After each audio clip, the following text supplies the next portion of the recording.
Agboville, dans la région de l'Aniébi-Tiassa. Les enfants d'Irasuba reviennent du grand marché pour le repas de la fête du 107e anniversaire de la Côte d'Ivoire. Une fois à la maison, leur tante, Mama, est à leur côté pour cuisiner le plat recommandé. Les riz et poulet. Les sauces, c'est pour manger en groupe. Les enfants ensemble, les garçons ensemble, les mamans ensemble. C'est comme ça s'est passé. Ces mets spéciaux, une façon symbolique pour cette famille de commémorer cette journée de la fête de l'indépendance. On ne peut pas être indépendant s'il n'y a pas la paix. Donc je crois que les deux vont ensemble. Donc les enfants savent un peu ce que c'est puisque la majorité d'entre eux vont à l'école. Donc ils savent un peu ce que c'est que le 7 août pour la Côte d'Ivoire. Donc c'est un peu le message qu'on leur passe à chaque fête d'indépendance. À quelques kilomètres de la ville d'Agboville, précisément dans le village d'Eri Makougué 1, Sopi Yao, âgé de 86 ans, attend son repas de la fête. Assise dans son fauteuil, elle a la nostalgie de la fête de l'indépendance autrefois célébrée avec faste. Tout le monde prenait part à la fête de l'indépendance. De nos jours, c'est que les gens de la ville qui participent à la fête de l'indépendance, nous autres qui sommes au village, nous ne bénéficions pas de cette fête. Il n'y a vraiment pas de fête pour nous. Aujourd'hui, c'est des repas ordinaires qu'on consomme le jour de l'indépendance. Ce n'est pas une fête comme avant. Quant à Osou Abou, premier notable du village, il se souvient encore des chants abais, la langue parlée dans cette localité fredonnée à l'annonce de la fin des travaux forcés.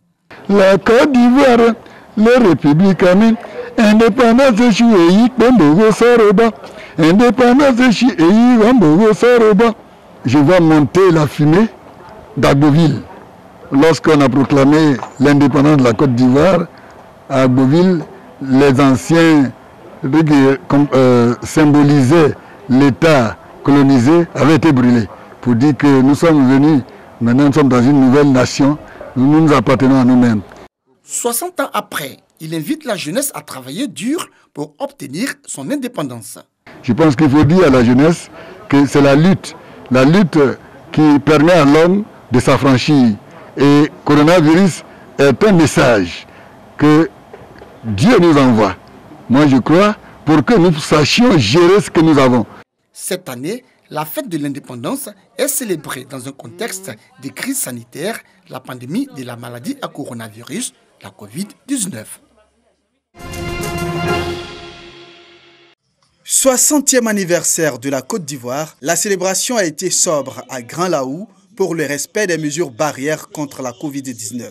Réduite à une présentation de prise d'armes, cette commémoration a été placée sous le signe de paix et de cohésion sociale. Elle a été également l'occasion pour le préfet du département du Grand-Laou d'égrener les grands projets de développement entamés dans sa circonscription. Le département a enregistré la mise en œuvre du programme de gestion du littoral ouest africain, dénommé projet WACA, financé par la Banque mondiale, à hauteur de 15,8 milliards de francs CFA. Les résultats des études déjà réalisées sont attendus pour sauver les villages côtiers. À quelques mois des élections présidentielles, le représentant de l'État a exhorté les populations à cultiver les valeurs de paix pour la stabilité du pays. La fête de l'indépendance célébrée à Gbeleban, localité située à environ 70 km du département d'Odéné, au nord de la Côte d'Ivoire, dans la région du Kabadougou. À cette fête, le préfet du département, Adotano, a invité les populations à être des artisans de paix et à cultiver la non-violence et l'amour. Il n'a pas manqué de les inviter au respect des institutions de la République, mais aussi au respect des mesures barrières.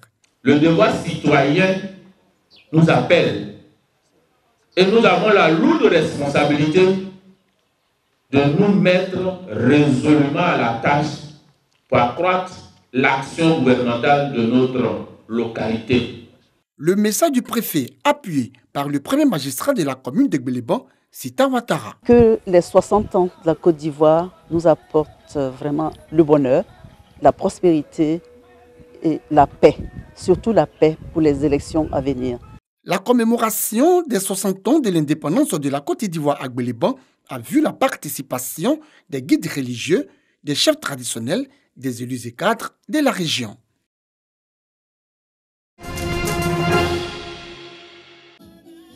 Défilé de mode à la cité universitaire de la Riviera 2. L'orange, le blanc et le vert présents dans toutes les créations du jour pour magnifier le drapeau de la Côte d'Ivoire. Pour les 60 ans de l'indépendance de la Côte d'Ivoire, ces spécialistes de la beauté réunis au sein de l'association Estika Cocody présentent leurs créations au public. Je suis vraiment contente pour ce beau jour. Dans le domaine des artisans, nous voulons montrer nos savoir-faire et nous avons profité sur ce grand jour de la fête de l'indépendance de notre pays de ressortir nos talents. Notre objectif, c'est organiser nos secteurs, le sortir de l'informel et promouvoir ce que nous faisons et lutter contre la pauvreté pour être mieux structurés. Donc profiter de la fête de l'indépendance pour prier pour notre nation, vu que aujourd'hui, nous croyons qu'en tant que femmes, si nous unissons, si nous mettons ensemble, Dieu va nous écouter. Parce que c'est Dieu qui a créé le ciel, c'est lui qui a créé la terre, c'est lui qui a créé les hommes. Donc nous croyons à celui-là qui peut nous faire sortir de la situation. Présents à cette célébration, assureurs et acteurs de la société civile exhortent les femmes à fédérer leurs forces pour mieux se prendre en charge. La cérémonie s'est achevée avec un concours de danse qui a plongé les membres de l'association Estika Cocody dans la fête.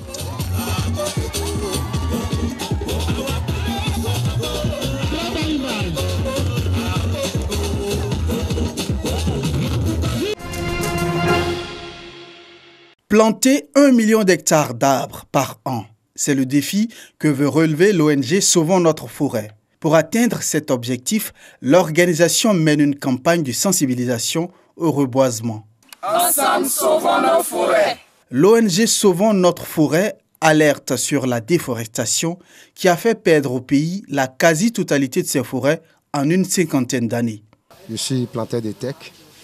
Depuis 2014, j'ai planté 2 hectares de teck. Oui, c'est qui m'a poussé à planter. Ça dit qu'on dit teck là, ça dit on paye ça cher. C'est ça qui m'a poussé. Mais c'est aujourd'hui j'ai appris que c'est pour sauver la Côte d'Ivoire. Parce qu'il n'y a plus de forêt. Donc aujourd'hui, moi je suis parmi ceux qui ont sauvé la Côte d'Ivoire.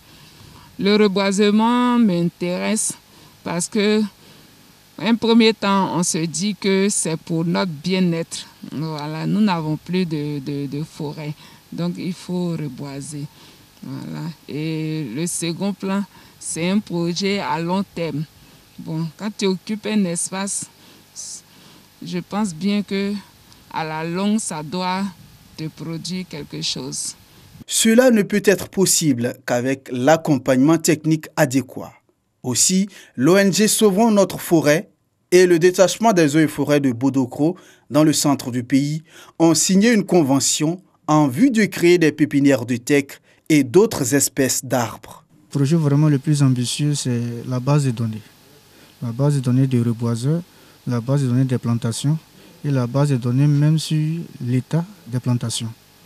C'est quelque chose de vraiment louable pour nous permettre d'être toujours en temps réel dans l'espace et dans le temps, d'avoir les informations sur nos différentes parcelles qui nos populations ont mis en valeur et les trouver un potentiel acheteur. Lors de cette campagne de reboisement, 1 hectare de terre a été reboisé sur 65 hectares à reboiser. Plusieurs paysans ont adhéré à ce projet de reboisement. Je me suis intéressé cette année parce que j'avais l'idée avant, mais cette année seulement, c'est venu à cœur pour moi de ne pas m'y mettre dedans. Et l'ONG est venu m'appuyer et vraiment ça m'a beaucoup boosté. L'homme qui plante un arbre n'a pas vécu inutilement sur cette terre-là. J'aimerais remercier l'ONG par rapport à l'initiative qu'elle vient de faire, c'est encouragé. Alors on aimerait qu'elle poursuive sur cette lancée pour que la population puisse se mettre ensemble pour pouvoir encore faire de plus de couverts de végétation au niveau de la Côte d'Ivoire. La Côte d'Ivoire, qui comptait 16 millions d'hectares de forêt dans les années 1960, a vu leur superficie fondre à 3 millions d'hectares selon les chiffres officiels. La nouvelle politique forestière ivoirienne vise à recouvrer 6 millions d'hectares en 2030, soit 20% du territoire national et un accroissement de 3 millions d'hectares de forêt. Ensemble, sauvons nos forêts.